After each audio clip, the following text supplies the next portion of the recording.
First, I just want to thank all of you for being here today before I go into my remarks and make everybody nervous for not just sticking to them. I know that we're all going to have some uncertainty that exists this upcoming session, and I just appreciate all of your willingness to be here and represent your constituents. I know how important that is to you as well as the people you represent. So thank you, and I will share these remarks. Ladies and gentlemen of the Iowa House, it is a pleasure to be back in this historic chamber with all of you, and it is an honor to begin my second session serving as Speaker. First, I can go no further until I say a big thank you to my family here with me today, especially my three kids, Indy, Reagan, and Chance. I could not be up here today ready to do my job for all of the people of Iowa and House District 50 without your sacrifices and your support. Second, it's important to me that I thank the Republican House majority for putting your faith in me once again to lead this caucus. We are coming off a successful election where Iowans made it known clearly and definitively that they want more of the common sense leadership the Republican-led House has provided for over 10 years now. With House Republicans now representing 97 of Iowa's 99 counties, now more than ever, we are ready to represent Iowans in every corner of the state.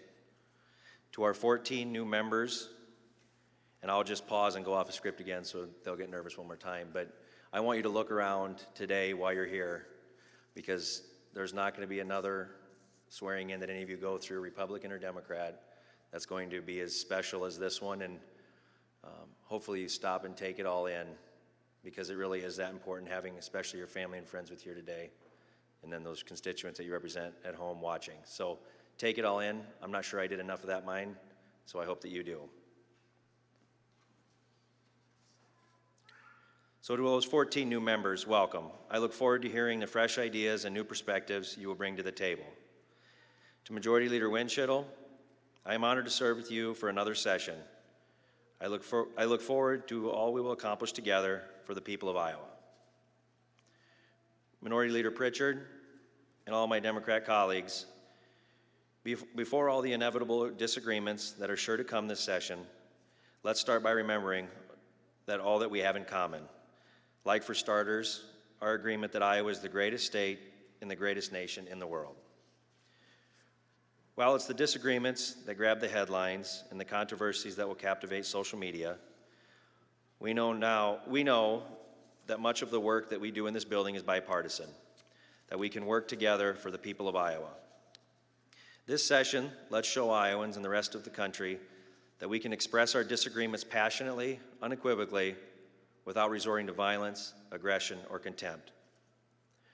All of us just spent time on the campaign trail connecting with our constituents, hearing their concerns, frustrations, and priorities.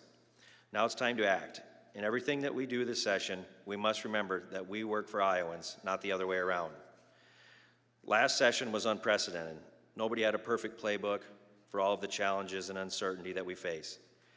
Despite that, we were still able to pass a responsible budget, accomplish historic criminal justice reform that serve as an example in Washington, D.C. and other legislatures across the country, and provide essential protections to churches, schools, and small businesses so they could remain open during the pandemic.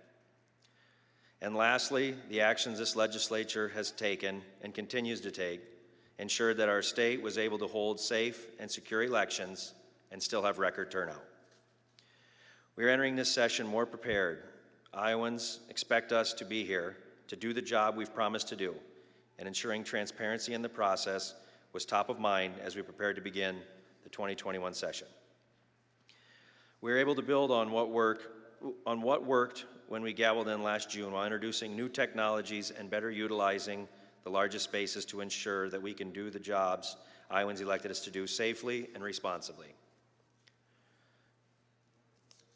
In a time of so much uncertainty, Iowans know that they can trust the same steady, responsible leadership they've come to expect from House Republicans.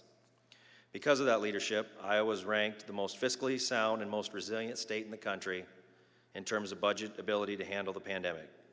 Our reserve accounts are full, we have a healthy ending balance, and our commitments were fulfilled. For that reason, we are bouncing back quicker than many, if not most other states.